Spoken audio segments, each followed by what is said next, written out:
پارو سمیت پورا خاندان آج اپنے گاؤں آیا تھا۔ پارو اور تحریم اپنے والدین کی دو ہی اولادیں تھیں۔ پارو بے انتہا خوبصورت تھی۔ پارو کے تایا گاؤں میں زمینوں کی دیکھ بھال کرتے۔ ان کا ایک بیٹے اور بیٹی نے گھر میں رونق کر رکھی تھی۔ بیٹے کی شادی کچھ دن پہلے ہی کی تھی۔ پارو کے تایا نے جمیل بھائی آج سب لڑکیوں کو گاؤں کی پاس جھیل پر لے جا رہے تھے۔ اس جھیل کے بارے میں ایک داستان مشہور تھی جہاں پریزاد آتے ہیں۔ پریوں کو تو بہت سے لوگوں نے دیکھا بھی تھا۔ ایک کہانی یہ بھی لوگوں نے مشہور کر رکھی تھی کہ یہاں آنے والے پریزاد ان کو اگر کوئی پسند آ جائے تو وہ انہیں ساتھ ہی لے جاتے ہیں اور پھر ان کا نام و نشان اس دنیا سے ختم ہو جاتا ہے۔ شائستہ اس خوبصورت جھیل کی سکت پانی کو دیکھتے ہوئے سب کو داستان سنا رہی تھی۔ عالیہ بھابھی تو شائستہ کی باتوں پر ہنس رہی تھی۔ بھابھی، کسی دن سچ میں کوئی پریزاد آپ کے سامنے آ گیا نا تو آپ کو لگ پتا جائے گا۔ یہ نہ ہر وقت ایسے ہی باتیں کرتی رہتی ہے۔ اس کی باتوں کو اتنا زیادہ سنجیدہ مت لیا کرو لڑکیوں۔ اٹھو، آؤ، تم سب کو زمینوں پر لے کر چلتے ہیں۔ عالیہ سب لڑکیوں کے ساتھ زمینوں کی طرف چلی گئی۔ پارو نے اس وقت اپنے بال کھول رکھے تھے اور شانوں پر چادر پھیلا رکھی تھی۔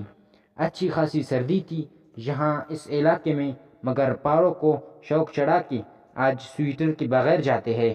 ابھی پارو کو ایسا لگ رہا تھا جیسے اس کا جسم کانپ رہا ہو۔ دن 4 بجے کا وقت تھا اور دھوپ جاری تھی۔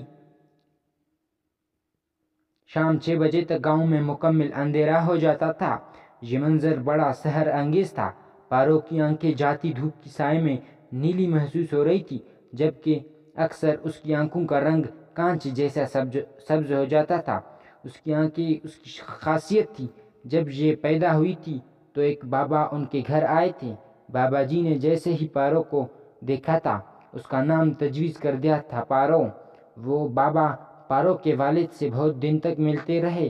پھر ایک دن وہ ان کے گھر آئے اور ایک عجیب بات کہی، اپنی بیٹی کو کبھی اپنے گاؤں نہ لے جانا۔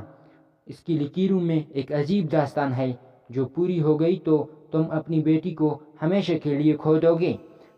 تمہاری بیٹی بڑے ہو کر ایک پری جیسی خوبصورت ہوگی۔ اس کی بہت حفاظت کرنا، اتنی خوبصورتی اس کے لیے کوئی مصیبت لا سکتی ہے۔ اس دن کے بعد وہ بابا جی کبھی پارو کے والد کو نہیں ملے۔ پارو سچ میں جوان ہو کر سب کو پیچھے چھوڑ گئی تھی۔ اس کی عمر 20 برس تھی۔ یہ کالج میں بی اے کے پیپر دے کر فارغ ہوئی تھی۔ خوبصورت لمبے اور پتلے ہاتھوں کے ساتھ حور اگر کوئی سخت کام کرتی تو اس کے ہاتھ سرخ ہو جاتے تھے۔ اس کی والدہ ایک ہی بات کہتی تھی کہ نہ جانے ان کی بیٹی کی شادی کہاں ہوگی، یہ تو اتنی نازک پہ ذرا سی سختی برداشت نہیں کر سکتی۔ گڑیاں جیسے سنہری بالوں والی پارو اپنی بہن تحریم کی جان تھی، جو اس سے 4 سال بڑی تھی اور ڈاکٹر بن رہی تھی۔ دونوں بہنوں میں بے انتہا فرق تھا۔ پارو بات بات پر پریشان ہو جاتی تھی، جبکہ تحریم بہت تیز دماغ رکھتی تھی۔ پارو شائستہ اپنی کزن کے ساتھ جھیل کے پاس تھی۔ شائستہ کو کوئی کام تھا، ویسے بھی تھوڑی دیر میں انہوں نے یہاں سے چلے جانا تھا۔ آج اتوار کا دن تھا اور بہت سے لوگ کہتے تھے کہ ہفتے کے آخر میں اس گاؤں کے حصے اور جھیل پر پریزاد آتے ہیں۔ پارو بہت دیر سے اس جھیل کے پاس تھی اور جھیل کی پانی کو دیکھ رہی تھی جو نیلے رنگ کا تھا۔ پارو کو شائستہ بلانے کے لیے آئی۔ جھیل پر سیر کرتے ہوئے پارو کو عجیب سا احساس ہو رہا تھا۔ شائستہ پیچھے سے آئی اور اس کی کندھے پر ہاتھ رکھا۔ چل چھوٹی، گھر چلیں۔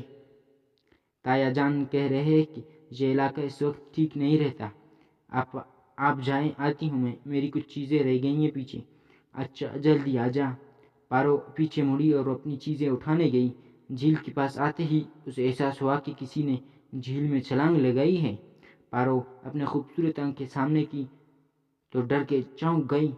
کوئی جھیل میں نہا رہا تھا، اس کی آنکھیں لٹک رہی۔ پارو اس شخص کو دیکھ رہی تھی جس کے وجود سے اس وقت یہی ظاہر ہو رہا تھا جیسے یہ کوئی وحشی ہے۔ پارو نہ جانے کیوں کھڑی ہو گئی۔ پارو کے ہاتھ میں اٹھایا ہوا بیگ نیچے گرا۔ تیرتے شخص نے پیچھے مڑ کر دیکھا۔ پارو اسی لمحے ساکت ہو گئی، کیونکہ میرون رنگ کا آنکھیں اس نے زندگی میں پہلی بار دیکھی تھی۔ وہ بہت وحشی تھا، خوبصورت زندگیوں کو اجاڑ دیتا تھا۔ پارو نے اس شخص کو دیکھا مگر پھر چکرا کر جھیل میں ہی پانی میں گر جانے کے بعد اسے ہوش نہیں رہا۔ یہ شخص تیرتا ہوا پارو تک آیا اور اسے اوپر کیا۔ پارو کا چہرہ دیکھ کر یہ شخص حیران رہ گیا، کوئی اتنا خوبصورت بھی ہوتا ہے۔ بے ہوش پارو کے چہرے پر ہاتھ پھیرتے ہوئے اس شخص نے ایک عجیب احساس محسوس کیا۔ اسی لمحے اس کے پاس ایک خیال نمودار ہوا، سردار واپس چلے۔ کیوں؟ بادشاہ نے آپ کو یاد کیا ہے، اور یہ انسان آپ کے پاس کیا کر رہی ہے؟ تمہیں اس سے مطلب؟ یہ شخص پارو سمیت جھیل سے باہر آیا۔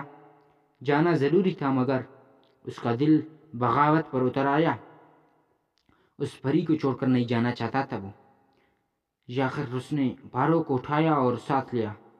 سردار ایک انسان ہیلو غائب ہونے سے پہلے بولا، شہزادی کہو اسے، جس چیز پر میری نظر پڑ جائے وہ میری ہوئی۔ یہ شخص پارو کو اس کی دنیا سے بہت دور لے گیا۔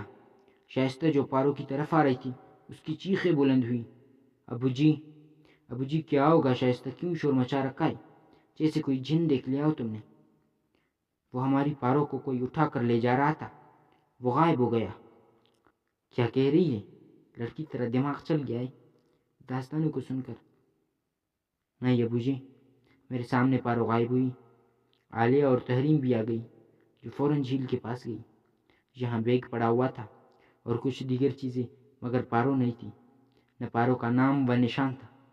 2 منٹ پہلے میں نے پارو کو یہاں ہی دیکھا تھا۔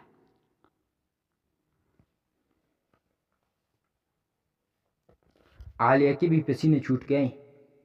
ایک بابا کہیں سے ان کے سامنے آیا، کھاتا نہ مت نہ چھوڑنا اپنی بیٹی کو، اس کے ہاتھوں میں لکھی ہوئی داستان پوری ہو جائے گی۔ اب تم نہیں جانتے تھے کہ تمہاری بیٹی کتنی خوبصورت ہے؟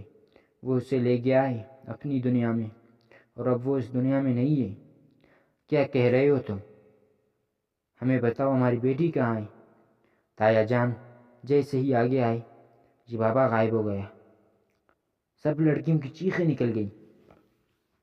بابا میں سچ کہہ رہی ہوں، میں نے خود پارو کو اس لمبے سے وحشی آدمی کے پاس دیکھا تھا، اور اس کی آنکھیں باہر لٹک رہی تھی اور دانت بھی نکلے ہوئے تھے۔ ایسا لگ رہا تھا پارو بے ہوش ہے۔ تایا جان کو تو اس لمحے کچھ سمجھ نہ آیا۔ پارو ندی میں تو نہیں گر گئی نبو؟ عالیہ نے اپنے دل کی بات کہی۔ تایا جان نے یخ ٹھنڈے پانی میں چھلانگ لگائی اور اپنی بھتیجی کو ڈھونڈنے لگی، مگر وہ ہوتی تو ملتی۔ جاری ہے انشاءاللہ۔